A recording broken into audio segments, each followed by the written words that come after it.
Hi there, I'm just going to show you how to change the battery on your Renault Zoe key fob.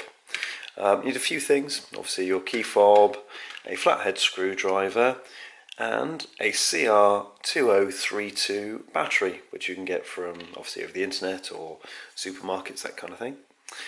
First step is we need to remove the physical key blade from your Zoe key. If you look on the edge there's a little grey button. If you give that a press in, you can pull the end and out comes the physical key, which you can use to unlock your Renault Zoe via the keyhole on the passenger side door.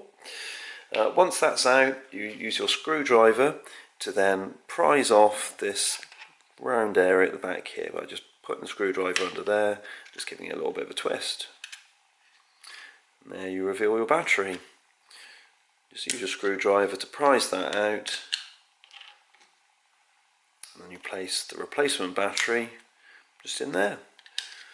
Put the little round bit on, reinsert the key blade, and there you go.